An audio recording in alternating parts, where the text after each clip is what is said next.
So apparently the lectionary wants me to speak about evangelism. Oh boy, everybody's favorite topic. And I'm being sarcastic because I have a confession to make. I sucked at evangelism. In fact, let me tell you one of my greatest failures. So it was my senior year of high school, and I was volunteering for my church's vacation Bible school. And lo and behold, a kid from my school was attending. And since we knew each other, we talked, we joked around, etc., etc. One day, we were sitting in the temple, waiting for the day's activities to start, and he asked me, "Hey, Carlos, do you really believe in all this?" And I'm like, "Believe in all this? What do you mean?" And he says, "Yeah, do you really believe in all this? God." I didn't know what to say. I don't remember well what I said, what spiel I gave him, but I do remember his face afterwards. And he wasn't convinced at all. He just made a face, changed the topic, and I followed suit. And that was it. I've never seen him again. And I don't think my experience is unique. I think most of us have a certain apprehension towards evangelism. We might even think that we suck at it because we've lived through those situations. But there it is, the mandate. The Great Commission from our Lord Jesus Christ. Go ye into all the world and make disciples. And here we thought we could sit pretty and be comfortable in our own churches. But no. God is telling us to go out there and share the good news. Thankfully, through my years of discipleship and being in church and talking with God, I think I've learned a thing or two. And I think the Bible has something to say about evangelism.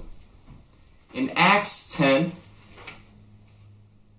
verses 34 to 39, we see Peter preaching. And when I was reading this text, one sentence stuck with me. It's in verse 39, Acts 10, verse 39, and says, "We are witnesses to all that he did, both in Judea and in Jerusalem."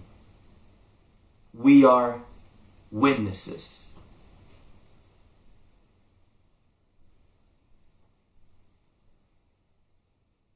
Peter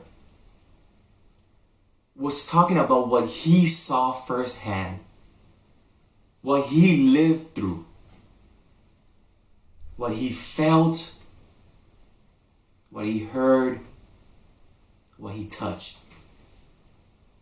My 18-year-old self was too busy trying to sound eloquent, trying to find this magnificent rhetoric, something that will convince the 12-year-old boy. And my 18-year-old self failed. I was too busy to tell him what I lived through, the reasons why I followed God, the reasons why I believed.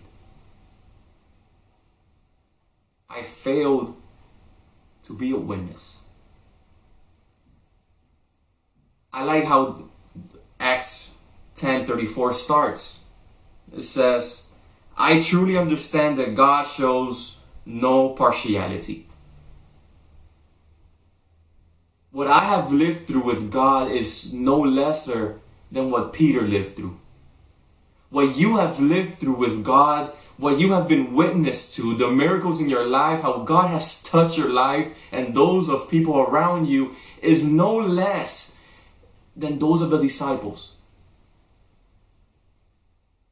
Yet every time we go to share the good news, we always tell a story that frankly we are not witnesses to. And those stories are fine and we learn through them. But can we answer why? Why do we believe?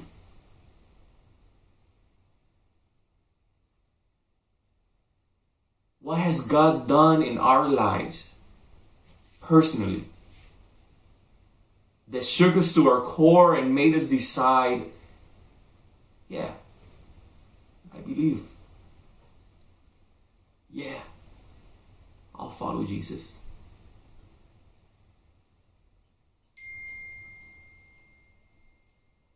I believe that if we shift our focuses from the industry of evangelism, if we stop depending on a piece of paper called a tract to do our work for us, and we just share what we have been witness to, we will see results. My 18-year-old self could have talked to the boy about the purpose that God gave to his life, the peace that He gave him, and the ability to forgive. That was 18-year-old self. My 31-year-old self can talk about the wild ride that He has taken me. How He took care of my now dead mother in her deathbed. How He takes care of me, my wife, and my family. How He still gives me peace. How He still gives me purpose. How He still gives me hope. And that's just me. What I have been witness to. And my story is not greater than your story. Your story has to be heard as well. So basically all I'm saying is, whatever God has done in your life, share it. Because it's a hell of a story. God bless you.